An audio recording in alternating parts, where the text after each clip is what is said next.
Seventh period, sixth period Hindi. இது seventh period spoken out ல கேட்டீங்களா? என்ன சொன்ன? முகம் மாறிடுச்சு. என்னாச்சு? ஸ்கூலுக்கு போனோம்னு சொன்னோன்னே அழுகுறா. இது என்னோட அன்னைக்கு ஸ்கூல் லீவ் தான். நான் ரெக்கமெண்ட் பண்ணிருந்தேன். ஏய் ஒரே லீவ் போட்டுறியா? ஒரே சொல்லி லீவ் போட்டுருக்கோம். அவ்வளோதான், நம்ம மைண்ட் செட் தான். நம்ம அப்படியே போனா அப்படிதான். போராடாமடா நீயும் போய் கிளம்பி போயிரு.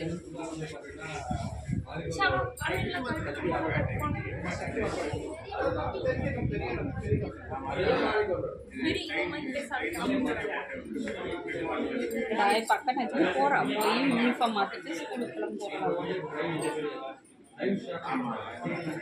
இங்க இருக்கிறியா? வீட்டில் வந்து வேணா இருக்கா? நான் ஸ்கூல் போகல. அப்பா கேட்குறாங்க சொல்லிடு. யாருக்கு மேக்கப் பண்றா?